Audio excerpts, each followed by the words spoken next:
And these are the first words ever spoken on the Dapper Daddies podcast. Hi, my name is Gary Parker, and this is our inaugural episode. And what you see now is this cool little background that we put together. We've been talking about doing this for probably 3 years, and we finally took the leap. And whatever it is you've been thinking of for 3 years or however long it's been, take the leap. You know what I mean? So what we're going to do is we're going to start off with introductions. But that's not going to be the course of action on all of these video podcasts.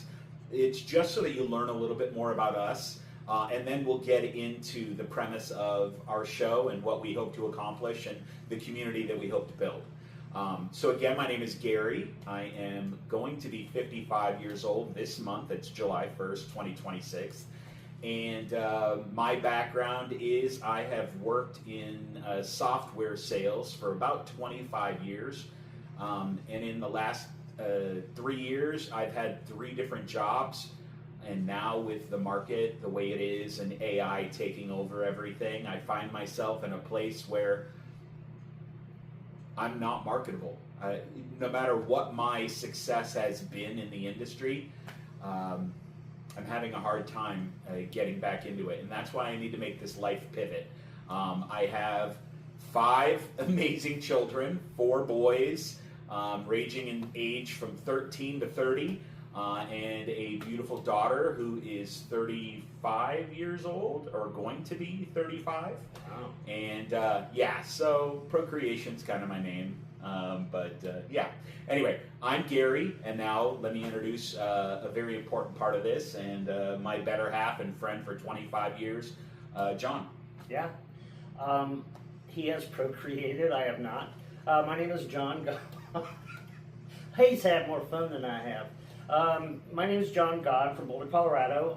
Moved to Arizona in 1999, and then started doing a kind of a comedy show and met this guy. So that's how this happened, and have really just been best friends ever since, through divorce and bankruptcies and houses and cars and yeah, everything. Kids. I only have 1 kid that I know of. She is 30, and yeah, I have worked for myself for the most part my whole life. I was in the Navy for 4 years, got out, worked in Boulder, and had a glass shop there, and I've done a lot of different things from investments to everything. But yeah, so I decided, I got divorced and everything, decided to drive a truck, rolled it 2 years ago, and had a brain bleed and lost vision in this eye, so I can't drive anymore. So I have to make a pivot too. So Gary and I talked to about what we should do, and this is it, man. We're going to go for this, and we're hoping to help people kind of at where we are. We hope to entertain all the other ages, but middle-aged men, we need help, and that's what we're here for. How do you dress? How do you do everything, right? So we're going to cover everything from divorce, depression, losing jobs, gaining jobs, changing life, everything. And we're going to be honest and real and raw and really give it to you. And you're either going to like it or not, but we're gonna have fun doing it and enjoy it. If it goes anywhere, great. If it doesn't, then we're gonna have fun doing it. So that's us. Yeah. Oh, by the way, I'm gonna be 58 in 2 weeks. Yeah. So wow. Again, that's the thing, is that we're both in our 50s, and this is the time in life when you're supposed to have it together. You're supposed to be on the back end of whatever career you had. You're supposed to have that nest egg to take care of you. You're supposed to have that partner by your side. You're supposed to not worry about what tomorrow's going to bring, whether that be physically with your health, right? Financially with the job loss and the accident, yeah. And everything else that comes along with it. And we were talking, and we thought, you know what, we're not the only ones who are going through it. And I know there's a lot of you out there that have gone through worse, and sadly, some people didn't make it out on the other side. But if we can build this community of people, that's what we're hoping to do. Now, a question arises, why the name Dapper Daddy? Well, a lot of times we're wearing basketball shorts and greasy t-shirts like a lot of people, but we feel better when we look better. Yeah. So we'll try to put ourselves out there. Now, we're not claiming to be the most dapperest of daddies on the planet, but we make effort, right? I'm actually claiming that. He's claiming that. I'm claiming that. Please comment below your thoughts. But yeah, that's what we're trying to do. We're trying to find like-minded people who've been through these things. And I think that's going to start by you understanding who we are. We mentioned that he had an accident, but what led up to that accident? What was life like directly after that accident? What's it like right now? And what does the future hold? So I'm going to let John start, and then I'll jump in, and we'll go from there. Yeah, so I've done a lot of things in my life, as we all have, right? Live a longer life, you do a lot of stuff. And my ex-wife, after the divorce, she started driving trucks, and I'm like, that actually sounds kind of fun. At the time, I was renovating houses at a business, redoing houses, kitchens, things like that. And I'll be honest with you, it hurt so bad at the end of the day. And at the end of the week, I wasn't living. I was existing. And so I started driving trucks with the intention to have my own trucking company. And I learned within 3 months that I didn't want to have a trucking company because a tire on that thing is $1,000, and then you go run over a tire and it blows, there's another $1,000.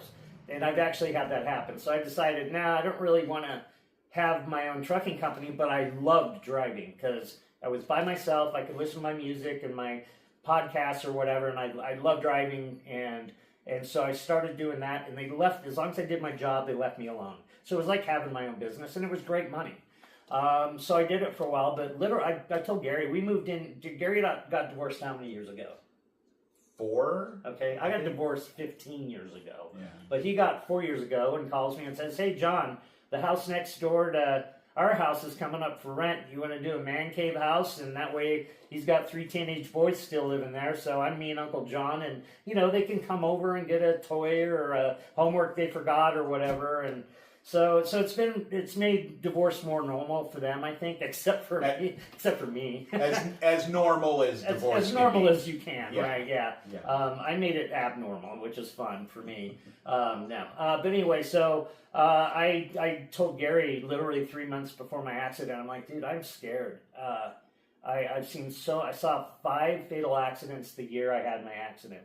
Saw them happen, and I just went, I'm either going to kill somebody or you're going to get a call that I was killed or I'm in ICU.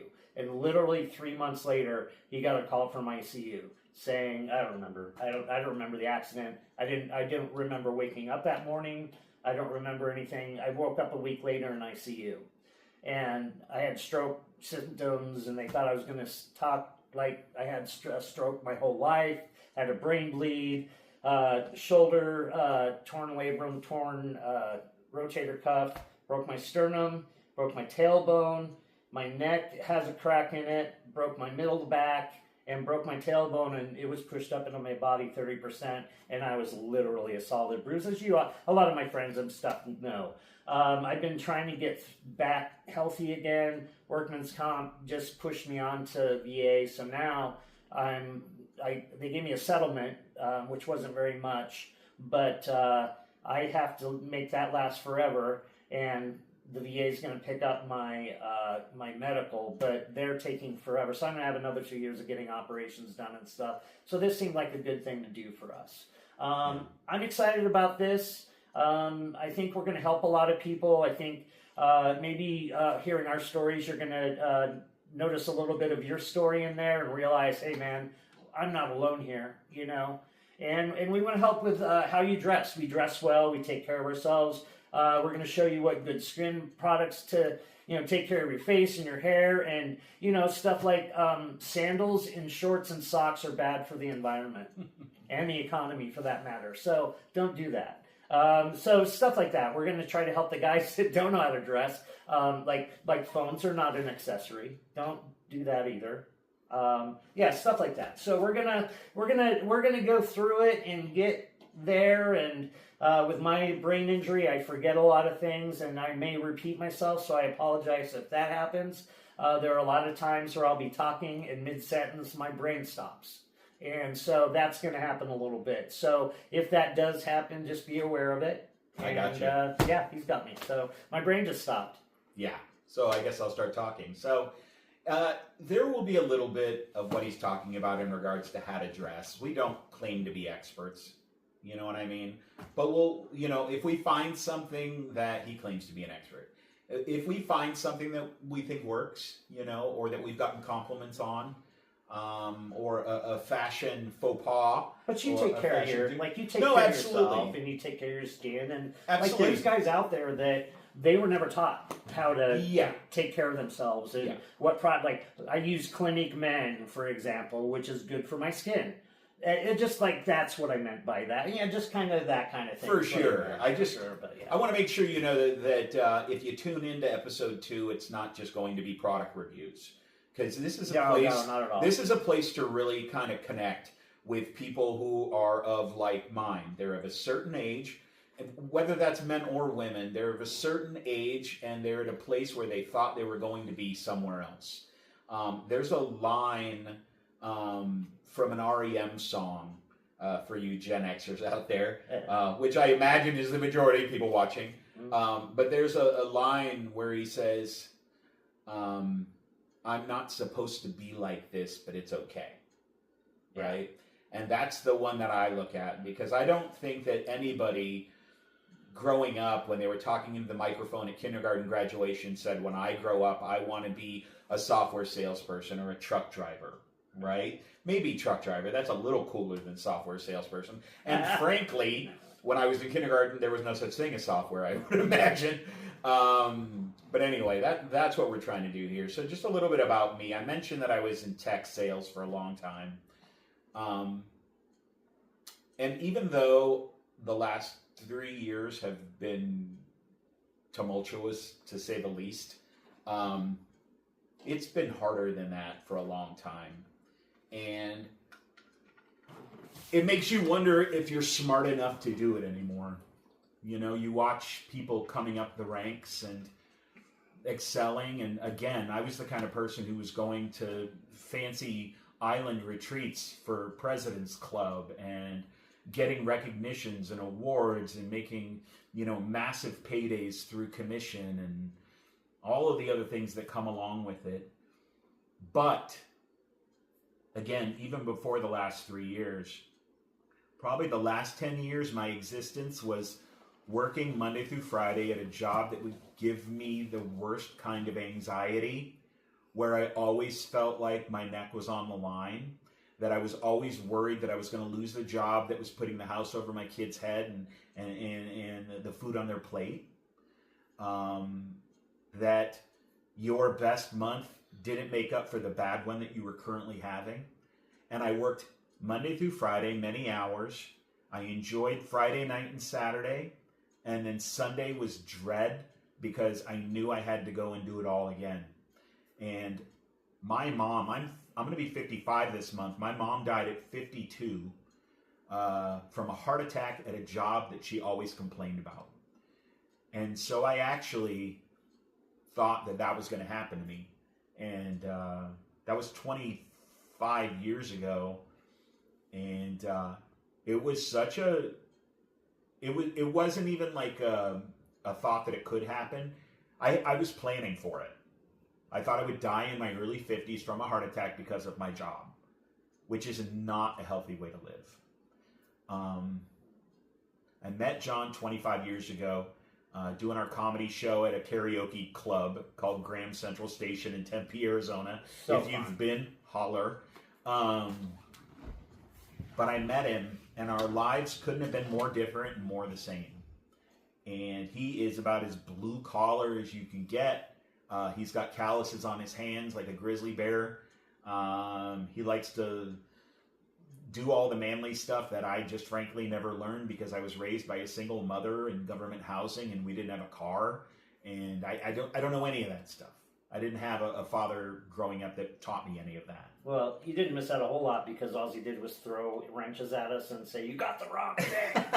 But it was nice to have be able to fix cars and do stuff. So anyway. Right. Well, I mean, but the one thing that did unify us, besides comedy and a love for music and that kind of thing, was that We were dreamers stuck in a nightmare. Good. Yeah. Because I was going to be actor, comedian, rock star, you name it, right? And so was he. I started Boulder Dinner Theater at 12 years old and did shows, and I played guitar and drums and piano and sing and all this stuff, and you know, I've got comic talent. I got all this talent, and that's what I was supposed to do. But in the late 80s in Colorado, I even had an agent in Denver, and they just didn't have a lot of work in around Colorado for us. And so I joined the Navy to take my ass out to California to become a star.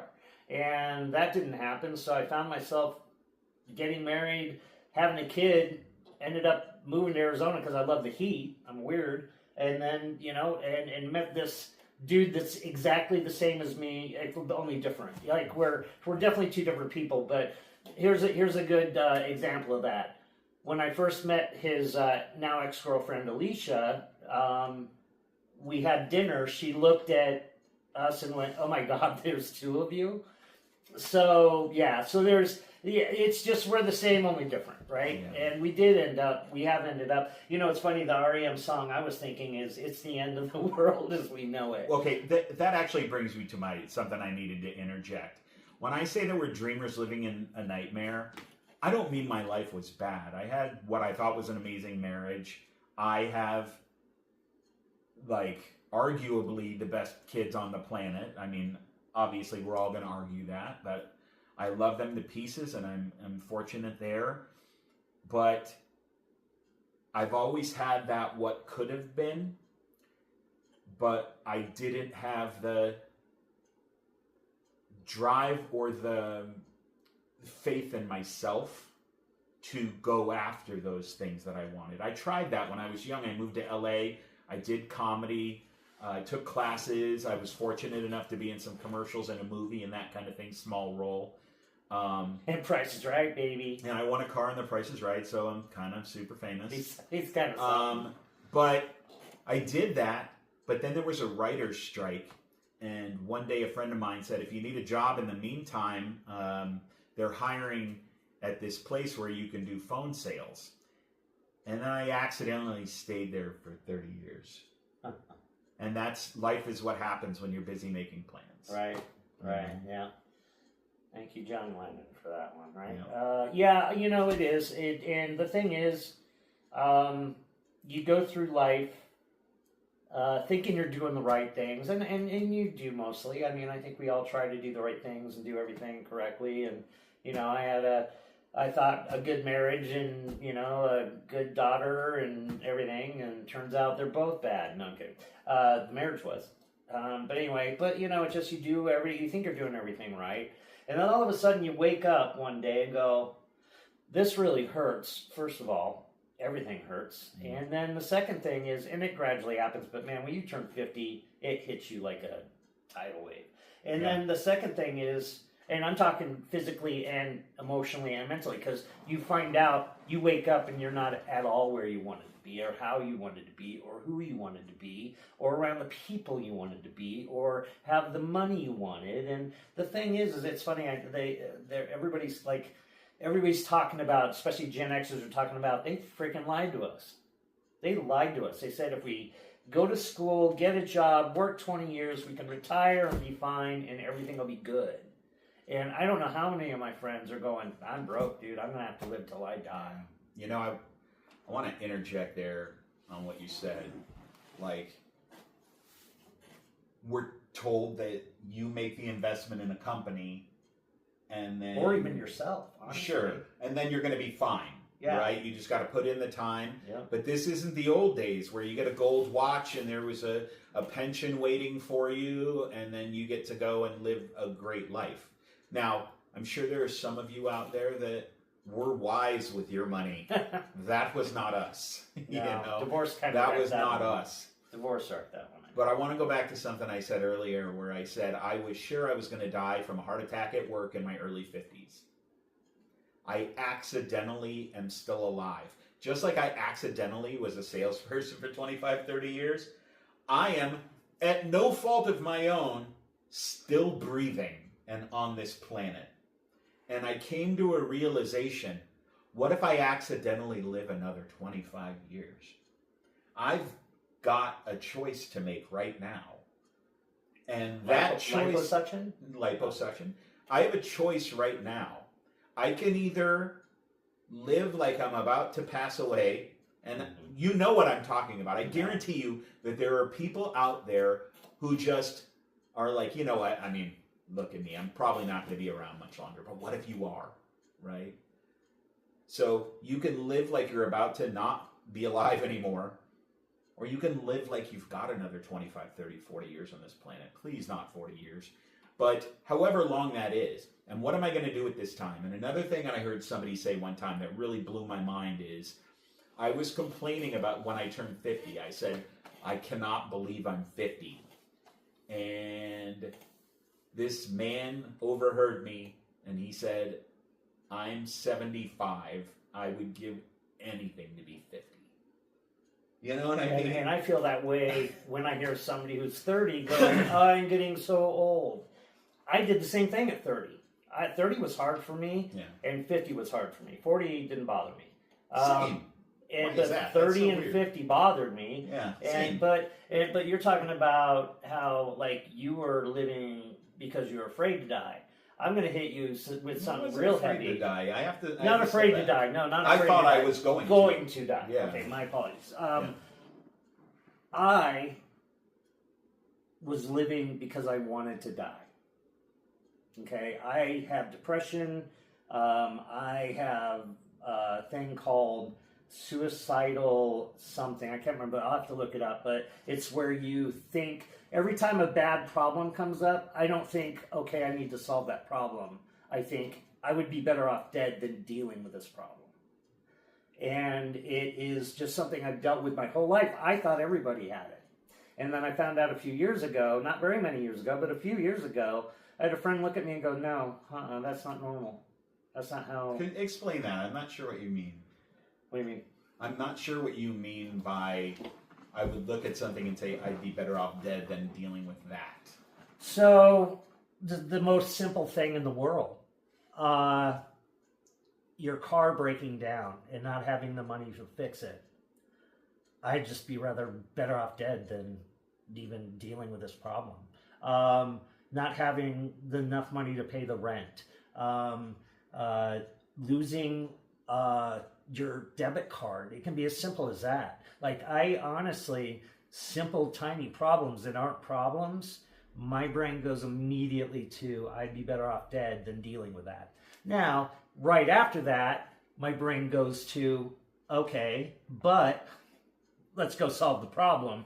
But I do have this thing, and there is a name for it. It's called suicidal...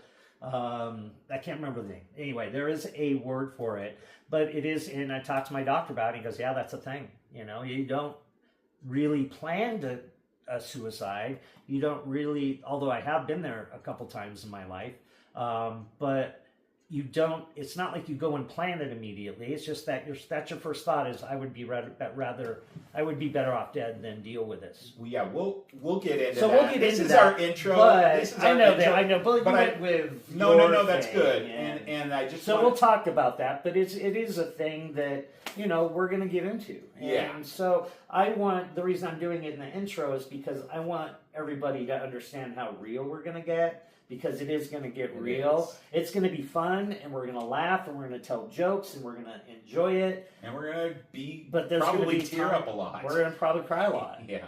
And we're probably going to... But this is... The reason we're doing this is, honestly, it's a really good therapy session for... Welcome to our therapy session. Yeah, you're basically sitting in our therapy session. But we probably could use a professional. But what our goal... Might have to get a couch and lay on it. Yeah.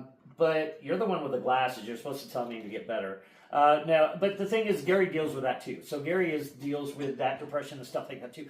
I want to have fun with this, but I also want to help people realize that they're not alone in this world. Because sometimes I lived alone, I worked alone, I was working at night, and so that's bad and stuff like that. This is right before we moved in together, and I couldn't believe the amount of despair I felt just in that situation. So what I want to do is, hey, maybe there's somebody else in that situation, and they need to know how to get out of that situation. Or, you know what I mean? And maybe our story will help that one person go, hey, I'm that same guy. And you know what? Maybe your story can help us, because we need a lot of help too. Oh, clearly. We really do. And Clearly. That's what this is about. And if you've made it this far in the video, we would appreciate a thumbs up and a like. And that is a like, right? Yeah. See, we're new to this. Give us a like and a follow and comment below. It'd mean the world to us. Subscribe. It helps the algorithms, from what I understand. Yeah, so all 5 people that are watching this eventually. And 2 of them are relatives. So that's good. Good point. Yeah. But... And the other 2 are us. Yeah. And there's one guy in the Philippines who's like, what are these guys talking about? He's in Sheboygan, Sheboygan? Wisconsin, going, oh, dude, I'm that guy. Yeah. Sheboygan, Philippines. Beautiful place. But, anyway, if you're down to have a conversation, we're down to have one as well. We thank you so much for taking your time. You got your John over here, who's blue collar and been through all that physical, all the physical problems that come along with age and accidents and everything else. And you got Mr. Anxiety-ridden, depressed, father of many children, who is struggling to figure out where that next dime's going to come from. But we're going to do it. But you got both of us who have our whole lives, even before we met each other, our whole lives used comedy to cover everything up. Oh, yeah. So that's why comedians are so messed up. Well, but that's you know. But hey, humor's great medicine. Let's close on Robin Williams' famous joke. Okay. If you can call it a joke. Robin Williams once was on I think it was Johnny Carson or something, and he told the story of a man who goes into his psychiatrist and he says, "Doc, I'm really so very depressed. I can't eat, I can't sleep, I'm waiting for it all to be over." And the psychiatrist says, "Well, you know what you need to do? You need to go downtown to the theater tonight. Pierre the Clown is performing, and he makes everybody laugh." And the man looks at him and says, "I am Pierre the Clown." So I heard that when I was probably 12 years old. And I knew then that I was Pierre the Clown. So. Yeah. Anyway, thank you very much. Story. Thank you. We'll see you. We're going to try to do a couple of these a week, maybe more. I don't know yet, but we will figure it out. And thanks so much. And we'll see you on the next Dapper Daddies. Good night.